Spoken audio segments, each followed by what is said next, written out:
Radio சிட்டியின் பக்தி studio. உலகத்துல எத்தனையோ தெய்வ உருவங்கள் இருந்தாலும் ஞாயிறுன்னு சொல்லக்கூடிய இந்த சூரியனை கண்கண்ட தெய்வமாக சொல்லுவாங்க. ஏன்னா சூரியனை தான் நம்ம கண்ணார பார்க்க முடியும். அப்படி பார்க்கக்கூடிய தெய்வங்கள் அப்படின்னாக்கா அது சூரிய பகவான் தான். ரொம்ப உஷ்ணம் உள்ளவர் தான், ஆனா கூட ரொம்ப ரொம்ப இரக்க குணம் உள்ளவர்னு சொல்லுவாங்க. இல்லைன்னா தன்னுடைய பக்தரான சத்ரஜித்துக்கு சியாமந்தகம்னு சொல்லக்கூடிய மிக உயர்ந்த அந்த மணியை பரிசாக கொடுப்பாரா, அன்பளிப்பாக கொடுப்பாரா? நமக்கெல்லாம் மனசு வராது இல்லையா? செடி கொடிகள்லாம் கூட இயங்குறதுக்கு காரணமாக இருக்கக்கூடியது இந்த சூரிய வெளிச்சம் தான். சூரியன் இல்லைன்னா உலகமே இல்லைன்னு சொல்லலாம். ஒரு காலத்துல மகான்கள் எல்லாம் சூரிய ஒளியை பார்க்கலன்னா அன்னைக்கு சாப்பிடவே மாட்டாங்களாம். அவ்வளவு பெருமை மிக்க சூரியனை போற்றக்கூடிய ஒரு நாள் தான் ரத சப்தமி. நாளைக்கு இந்த ரத சப்தமி திருநாள் கொண்டாடப்படுகிறது. இந்த ரத சப்தமியை பத்தி தான் பேச போறோம் இன்னைக்கு. உலகத்துக்கு ஒளி தரக்கூடிய சூரிய பகவானுக்கு உரிய விரதங்கள்ல ரொம்ப ரொம்ப முக்கியமானதுன்னு சொல்லலாம் இந்த ரத சப்தமிய. ஒரு தடவை என்ன ஆச்சுனாக்கா, கசியப முனிவர் இருக்கார் இல்லையா, அவருடைய மனைவி அதிதி கர்ப்பமாக இருந்த நேரத்துல அவருக்கு சாப்பாடு பரிமாறிட்டு இருந்திருக்கா. அந்த நேரத்துல வெளியில ஒருத்தர் பசிக்கிறதாகவும் அன்னம் வேணும்னு யாசகம் கேட்டிருக்கா. யூசுவலா என்ன பண்ணுவாங்க, இந்த மாதிரி யாராவது யாசகம் கேட்டாங்கன்னா பாத்துட்டு இருந்த வேலையை அப்படியே போட்டு யாசகம் கேட்கறவங்களுக்கு முதல்ல அவங்க கேட்கறத கொடுப்பாங்க அப்படின்னு நம்ம படிச்சிருக்கோம் புராணத்துல. ஆனா இந்த அதிதி தேவி என்ன பண்ணாங்கன்னா, அவர் கேட்ட அந்த குரல் கேட்டாலும் கூட தன்னுடைய கணவருக்கு பரிமாறிட்டு இருந்ததை முடிச்சிட்டு அதுக்கு அப்புறமாகத்தான் யார் வந்திருக்காங்க என்ன வேணும்ங்கிறத பாக்குறதுக்காக போறா.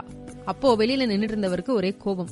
நான் உங்ககிட்ட தானமா கேக்குறேன், எனக்கு உணவு கொடுக்கறதுக்கு முன்னாடி உங்களுடைய கணவருக்கு பரிமாறி இவ்வளவு கால தாமதமாக வேற வரீங்க அப்படின்னுட்டு கோபப்பட்டு, நீங்க கர்ப்பமாக இருக்கிறீங்க இல்லையா, உங்களுடைய கரு கலையட்டும்னு சொல்லி ஒரு சாபத்தையும் கொடுத்துடுற. இதை கேட்டவுடனே அதிர்ச்சி ஆயிடுறா அதிதி தேவி. என்ன நடந்தது அதுக்கப்புறமா? கசியப முனிவருக்கு அவருடைய மனைவி அதிதி சாப்பாடு பரிமாறிட்டு இருக்கக்கூடிய நேரத்துல வெளியில யாரோ தானம் தர்மம் கேக்குறாங்க. ஆனா கணவருக்கு செய்யக்கூடிய பணிவிடையை பாதியில விட்டுட்டு போறது தர்மம் கிடையாதுங்கிறதுனால அந்த பணிவிடையை முடிச்சிட்டு வெளியில யார் வந்திருக்காங்கன்னு பார்க்க போற அதிதி தேவி. ஆனா வெளியில வந்த அந்த யாசகருக்கோ பொறுமை இல்ல. நான் கூப்பிட்டு இவ்வளவு நேரம் கழிச்சு ஏன்னு கோவப்பட்டு உன்னுடைய கரு கலைந்து போகட்டும்னு சாபம் கொடுத்துடுறார்.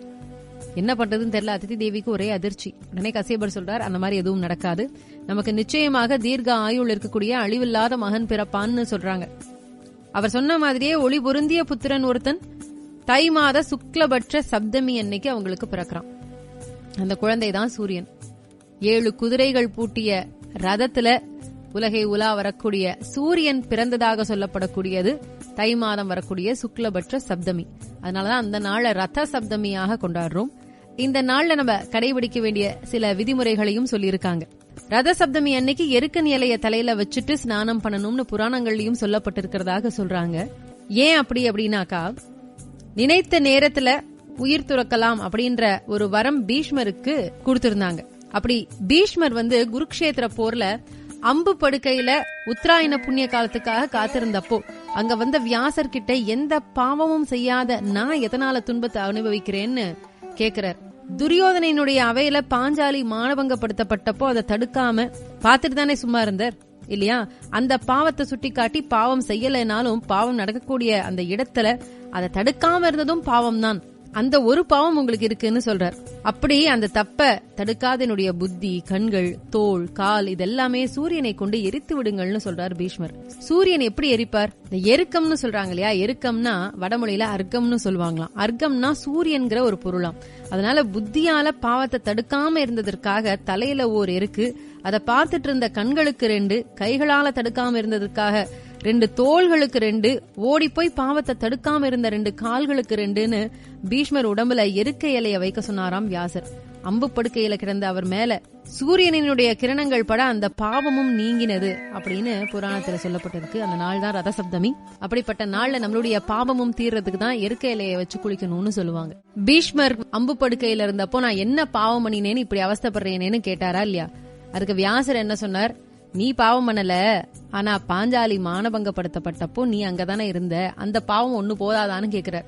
அந்த பாவம் தீர சூரியனால என்ன சுட்டெரிங்கன்னு சொல்லும் பொழுது வியாசர் என்ன பண்றார்? அம்பு படுக்கையில இருந்த பீஷ்மரினுடைய தலையில ஒரு எருக்கு, கண்கள் 2லயும் 2 எருக்கு, அப்புறம் தோள்கள்ல 2 எருக்கு, 2 கைகள்லயும் 2 எருக்கு, 2 கால்கள்ல 2 எருக்குன்னுட்டு எருக்க இலைய வச்சு சூரியனினுடைய கிரணங்கள் படுற மாதிரி செய்யறார். இந்த ஒரு சடங்கானது வியாசர் பீஷ்மருக்கு சொல்லி கொடுத்து அதுக்கப்புறமாக நம்ம அதை வழி வழியாக பின்பற்றிட்டு வரும். இந்த ரத சப்தமி அன்னைக்கு நம்ம தெரிஞ்சோ தெரியாமலோ செய்த பாவங்கள் எல்லாம் தீர்றதுக்கு எருக்கலையால ஸ்நானம் பண்ணிக்கணும்னு சொல்லுவாங்க. அப்படி அந்த சம்பிரதாயங்கள், அந்த சடங்குகள் முடிந்த அடுத்த நாளான அஷ்டமி அன்னைக்கு பீஷ்மர் இறந்து போயிடுறார். அந்த அஷ்டமிய பீஷ்மாஷ்டமி அப்படின்னு சொல்லுவாங்க.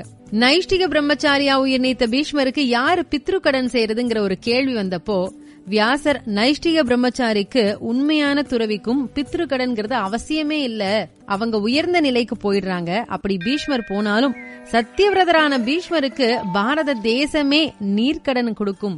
ரத்த சப்தமி அன்னைக்கு தலையில எருக்க வச்சு தன்னுடைய பாவங்களை எல்லாம் போக்கி ஸ்நானம் பண்ணின மக்கள் அடுத்த நாள் அஷ்டமி திதி அன்னைக்கு பீஷ்மருக்கு நீர்க்கடன் கொடுப்பாங்க அப்படின்னு சொல்றார். இந்த திதியை, அந்த அஷ்டமி திதியை தான் பீஷ்மாஷ்டமி அப்படின்னு சொல்லுவாங்க. அம்பு படுக்கையில இருந்து தை மாத சுக்லபட்ச சப்தமி அன்னைக்கு வியாசரால இந்த எருக்கையில எல்லாம் வச்சு அவருடைய பாவத்தை எல்லாம் போக்கினதுக்கு அப்புறமா பீஷ்மர் அடுத்த நாள் அஷ்டமி திதியில மேலுலகத்துக்கு போறார். அந்த நாளை பீஷ்மாஷ்டமின்னு சொல்லுவாங்க.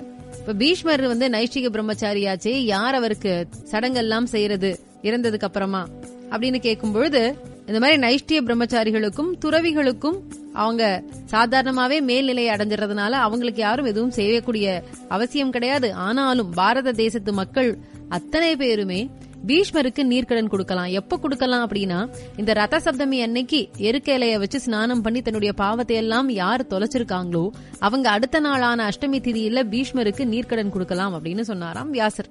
அப்படி இந்த அஷ்டமி திதியில பீஷ்மருக்கு நீர்க்கடன் கொடுக்கறதோட முன்னோர்களுக்கும் தர்ப்பணம் செய்யறதுங்கிறது ரொம்ப ரொம்ப விசேஷம்னு சொல்லுவாங்க.